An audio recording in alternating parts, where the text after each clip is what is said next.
Hi. I've been told by a few people over the last few years that maybe a good way for me to communicate that might not hurt my head as much because writing still really bothers me would be to start video blogging. And so as the Christmas season approaches, I thought this would be a good time to try it out and share some thoughts that I have in my heart right now. Um, it's no longer good enough for me to browbeat people when they come to my house. I'm now trying to do it on a mass scale. Yeah.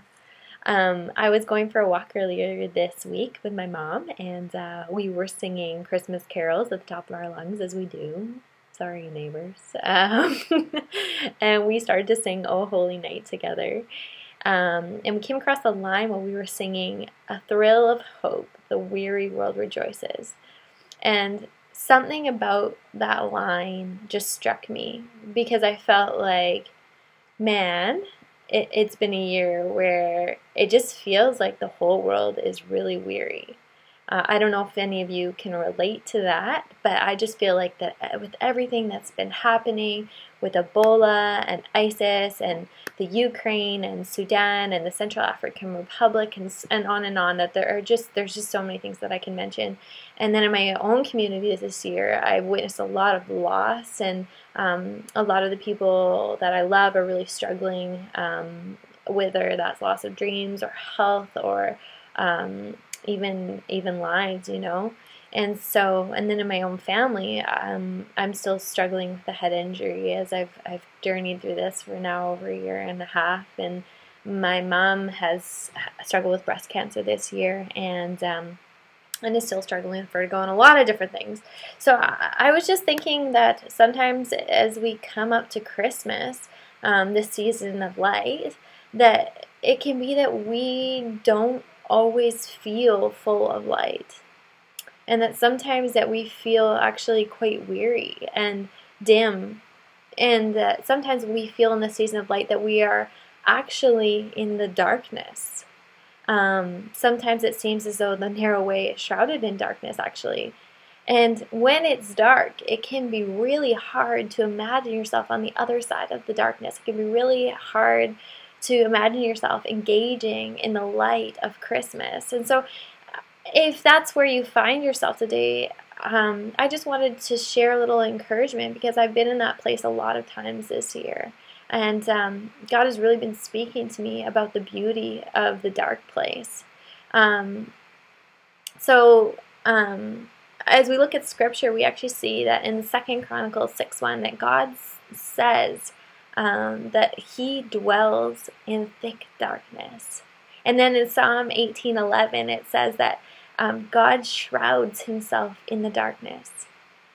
So what's so cool about these passages is that when we find ourselves in the place of darkness as we approach Christmas, that actually we're not apart from God, that's actually that place where we need Him most is actually the place where He resides.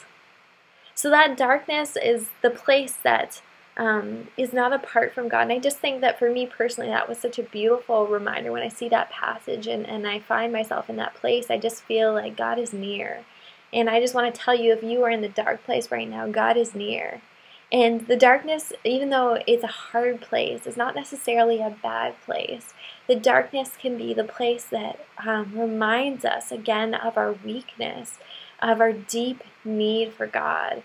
It is the place where so often where nothing seems to be going according to our plan or is in our control, but where we can finally then realize that we are not actually in control, and that the Scripture says that in our weakness, God's strength is made perfect. And so when we recognize our weakness and we call out to Him, when we finally let go of control and put down all of the things that we're holding on to in our plans, the things that we've filled our hands with that we're just holding on to so tight, and when we let those go because we are so desperate for God that we are willing to do anything to get out of that place, and when we reach out for Him, we can know that God is right there with us in the dark place, and that He is just waiting for us to reach out and take our hand, so that He can begin to lead us on the journey through the darkness. There's this great story that illustrates this, and it's found in the Bible in both in Matthew and then in Luke. And it's the story of the parable of the lost sheep. And I'm just going to grab that for us quickly. So in it, it says, "What man of you, having 100 sheep, if he has lost one of them, does not leave the 99 in the open country and go after the one that is lost until he finds it? And when he has found it, he lays it on his shoulders, rejoicing. And when he comes home, he calls together his friends and his neighbors, saying to them, 'Rejoice with me, for I have found my sheep that was lost.'" And maybe in this season you feel like a lost sheep. You feel like you're in the wilderness and there's no one around you and you're alone, and it's dark, and you feel weary and maybe broken. But do not lose heart, for that's the place where God is with us there, and he has set out until he finds us. And when he finds us and when we allow him, he will take us on his shoulders, and he will carry us to the place of rejoicing. He wants to take our hands and lead us through the path in trust and in faith to the light again. And so what is another really cool encouragement is that this sometimes is a process. It doesn't happen all at once a lot of times. Sometimes it does, but a lot of times it doesn't. But that's okay too, because it says in Scripture in Isaiah 45:3, "I will go before you. I will give you the treasures in the darkness and the hoards of the secret place, that you may know that it is I, the Lord, the God of Israel, who calls you by your name." God has treasures stored up for you in the darkness. And when we call out to him, when we allow God to begin to lead us through that long, sometimes really hard, dark path in faith to the light, that he can also lead us to the treasures that he has placed there along the way. Treasures that maybe we wouldn't find if life was always this happy, light, wonderful place. Treasures that will enrich us for the light places in life. So God has treasures for you in the darkness. So I just really want to encourage you, if just not to be afraid of the dark places in your life. And if you're coming up to Christmas and you're not feeling light, to share that and to recognize that it's okay. You know, it says in Scripture that Job received all of this bad news about everybody kind of dying and losing all of his plans and his dreams and just all his land, everything all at once. And Job ripped his cloak, and he began to mourn. But it also says that Job rejoiced in thanksgiving.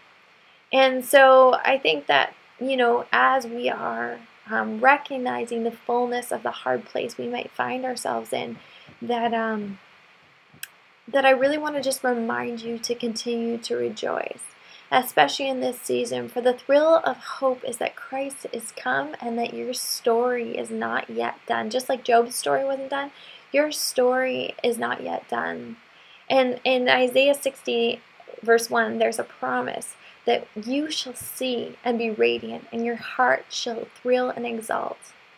God has begun a good work in you, and he is going to carry it out to the day of completion. Your story is not yet done. God is with you.